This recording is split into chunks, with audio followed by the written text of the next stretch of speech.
Aujourd'hui, nous allons commencer le chapitre 8 qui s'intitule Représentation spatiale des molécules et dans cette vidéo, nous allons voir la notion de stéréoisomérie.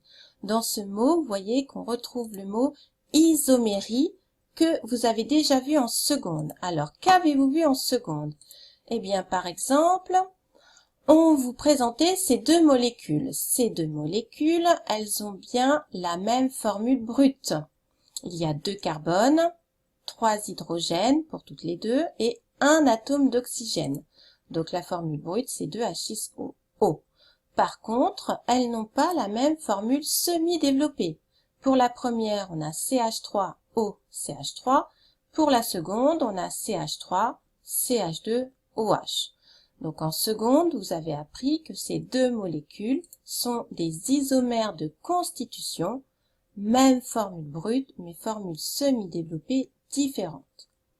Cette année, nous allons voir une autre catégorie d'isomérie, ce sont les stéréoisomères. Alors, qu'est-ce que un stéréoisomère, ou plutôt deux molécules stéréoisomères? Eh bien, elles ont toujours la même formule brute, mais elles ont toujours la même formule semi-développée, contrairement à la diapo précédente. Ce qui change, cela va être l'agencement des atomes dans l'espace. Par conséquent, les molécules, au niveau de leur géométrie dans l'espace, ne seront pas superposables. Un exemple, c'est deux molécules. Elles ont bien la même formule brute puisqu'elles sont constituées de 2 carbones en noir et 6 hydrogènes en blanc, C2H6. Elles ont la même formule semi-développée, CH3, CH3, c'est l'éthane. Par contre, on ne peut pas les superposer. Je les ai ici. Et vous voyez que même si j'essaie de les superposer pour ce carbone-là, là, ça fonctionne. Par contre, de l'autre côté, on voit bien que là, les liaisons ne se superposent pas du tout. Donc, ces deux molécules sont bien des stéréoisomères.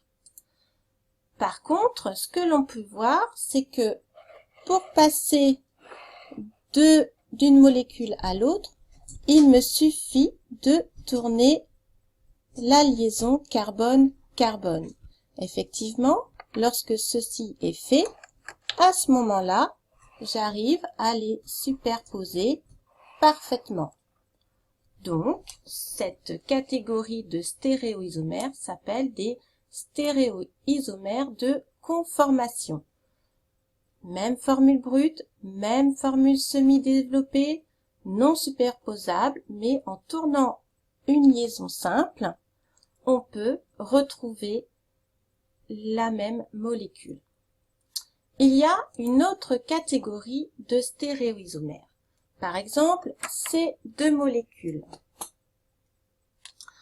Elles ont aussi la même formule brute. Un carbone en noir, un oxygène en rouge, un azote en bleu et un 2, 3, 4 hydrogène en blanc.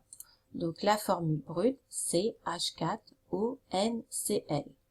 Elles ont la même formule semi-développée, qu'on peut écrire ainsi. On retrouve le chlore, on retrouve la fonction hydroxyle, là, le groupement hydroxyle, et le groupement amine ici. Par contre, si j'essaie de les superposer, je les ai ici.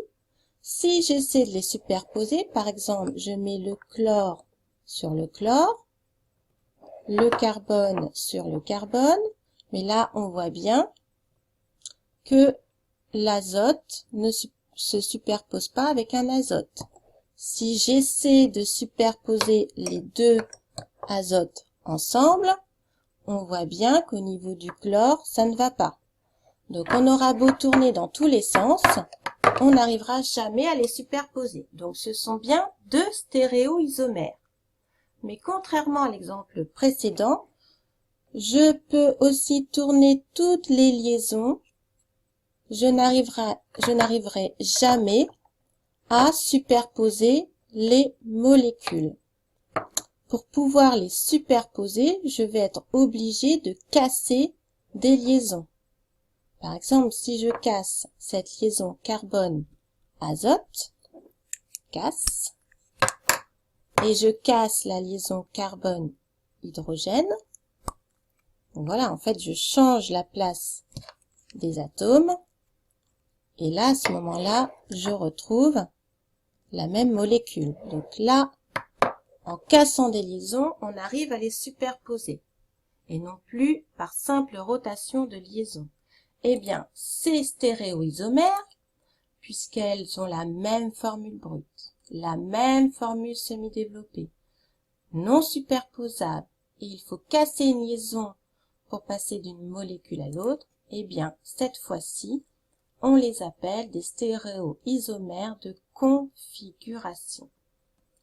Alors, nous allons nous attarder sur cet exemple-là. Il y a plusieurs encore catégories de ce type de stéréoisomère de configuration, mais aujourd'hui, on va s'attarder sur une seule catégorie. Alors, je reprends ces deux molécules. On a dit qu'elles avaient la même formule brute, même formule semi-développée, non superposable.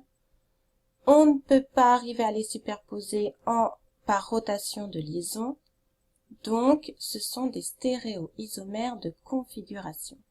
Par contre, on peut remarquer que cette molécule que j'ai remise ici, quand je fais son image par un miroir plan, j'obtiens celle-ci. Et cette molécule, donc l'image, eh bien, correspond à la seconde molécule de tout à l'heure.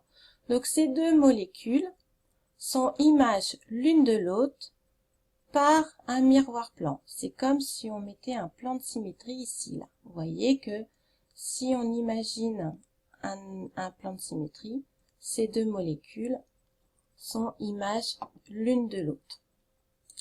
Eh bien, lorsqu'on a des stéréoisomères de configuration qui sont images l'une de l'autre dans un miroir, on les appelle des énantiomères.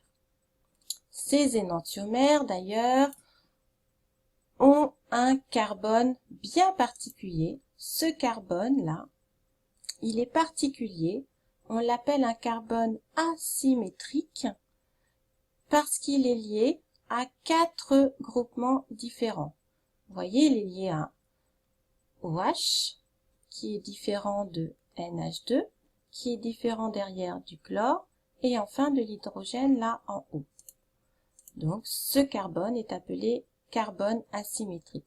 Et c'est parce qu'il y a un carbone asymétrique que l'image dans le miroir n'est pas superposable à cette molécule. Voilà. Enfin, il y a une autre catégorie de stéréoisomères de configuration.